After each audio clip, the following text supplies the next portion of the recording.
to the Peacock Homestead, and welcome if you are new here. Today I was going to show you a little bit of our end of harvest. I showed you what we have for squash, and then this is just the last of our tomatoes. It's a little saddening that we have to put our gardens to bed, but we need a little break from all that preserving and growing and for the garden to rest. And I'm super excited to be planting my garlic though for next year, so I'll be doing that towards the end of November, and we will be getting the beds ready, putting some fertilizer in it, tilling it up a little bit. But I'm going to be using the same area, my little homemade bed down there in the backyard next to the chicken coop. And in today's video I am going to show you how I make an apple pie from scratch.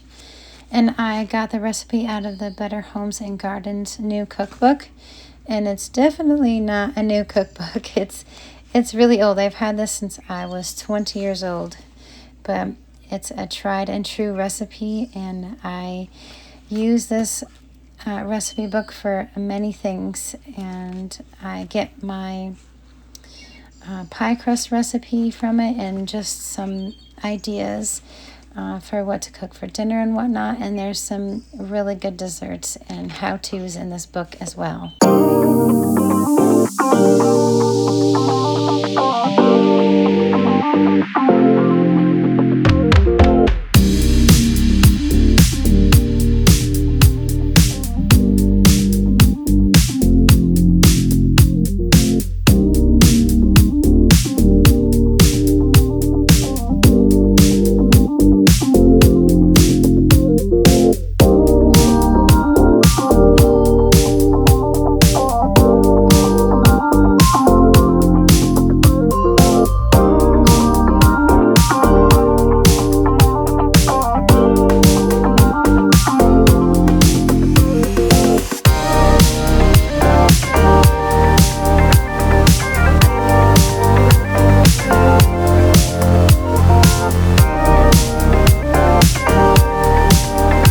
This apple pie recipe I got from Better Homes and Gardens, the new cookbook, which is very used. I got this when I was 20 years old, so it has been used, and I've used so many recipes in here. But we are going to be using the apple pie recipe and the recipe for the pastry for a double crust pie.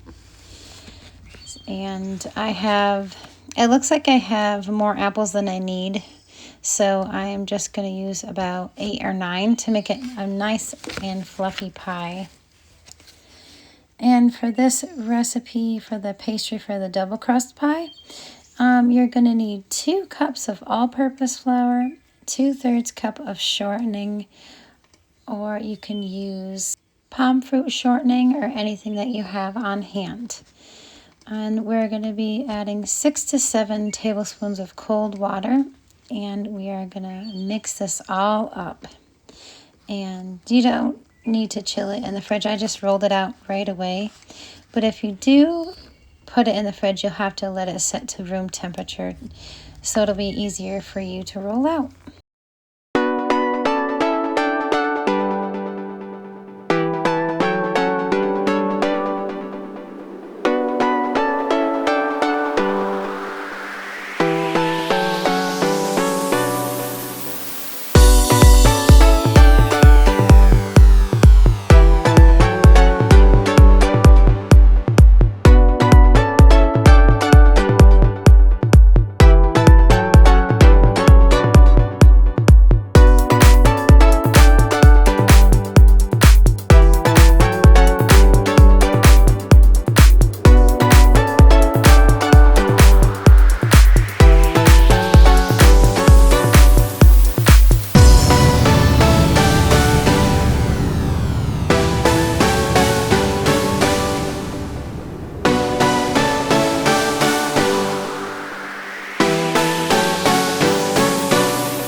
and it's ready to roll out. So I'm going to divide this the best I can into 2 different parts, because one's going to be the top and one's going to be the bottom part of this pie. I'm also going to flour my surface generously, and I'm using regular all-purpose flour. And we're going to make sure that doesn't stick, but if it does stick, you can use a bench scraper or a butter knife to get underneath it. So we're going to roll that out, and then when I get it in the pie pan, I am going to poke some holes in it, because I have made that mistake before and I haven't poked holes in it, and it made a big bubble in my pie crust, and I was like, whoa, what went wrong? And it's all just because I didn't poke the little holes in it. That's why I make sure I poke holes in all of my pie crusts for my chicken pot pies or my quiches or anything. Just make sure. And then I'm flouring my rolling pin too, because it likes to stick on there. This is a really wonderful universal pastry crust recipe. So I use it for all my sweet and savory pies, such as like my quiches, my chicken pot pies, or I do a beef version of that. And you can do a pork version as well, where you can add mixed vegetables and a thickener like flour. I usually make a roux, so I put butter, flour, and then I put my gravy, my homemade gravy that I use for my chicken bone broth or my beef bone broth. And then I add my meat, the broth, the thickener, and the flour. And I bake that all in the oven, and it is delicious. And of course, you can use this pastry crust recipe for all of your berry pies and all of your sweet pies like pumpkin pie or any kind of squash pie, zucchini pie, whatever you would like. And you can actually use these for pudding pies as well. But I would suggest adding a little bit of sugar if you don't want it too plain. But it's definitely a universal pie crust, and it is one of my tried and true go-to recipes for pie crusts.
And for this recipe, I did peel all the apples, and I'm using a variety of different apples.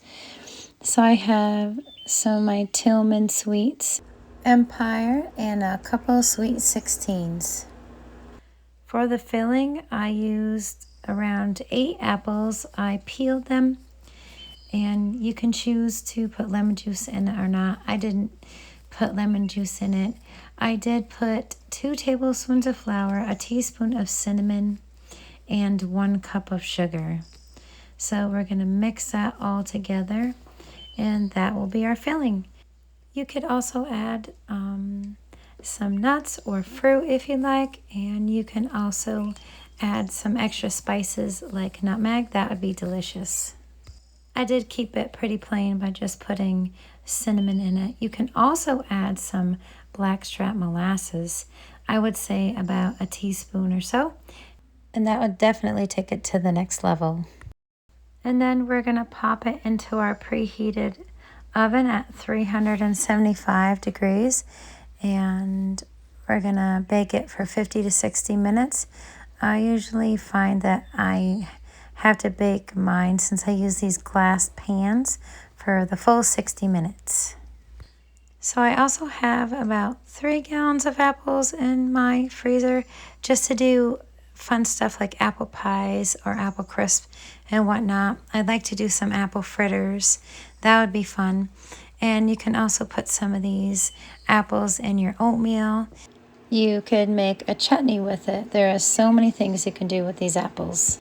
I do love the tried and true recipes like this apple pie, but I love trying new things. So storing and preserving your apples will give you time to look up a new recipe that you'd want to try and that you'd be super interested in. That's what I love about preserving. It gives you time to work it through your kitchen, and if you don't feel like having it, you can store it on your shelf and just do many wonderful things with it at a later date.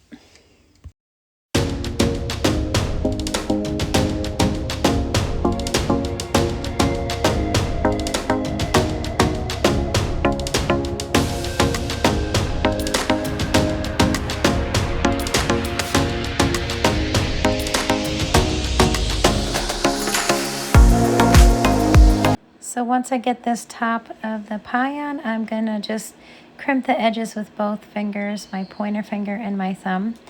It's a rustic look, but it works. It seals it really good. I was going to put an egg wash on there, but I totally forgot. But that's okay if you forget an egg wash, or you can brush butter on there to make it golden brown. But I was in a hurry to get this pie in the oven, so I just put it in as is. And it worked out fine. So we want to make a couple little air vents. I usually put 3. It looks like a little chicken foot, but we don't want it exploding in the oven, so we're going to put these little vents in here. I was trying to do it really carefully so I don't rip the top, because it was kind of thin there. But let me know in the comments if you guys have a different recipe for apple pie. I'd love to hear from you guys. And it'd be awesome to share each other's recipes. That's what it's all about, right?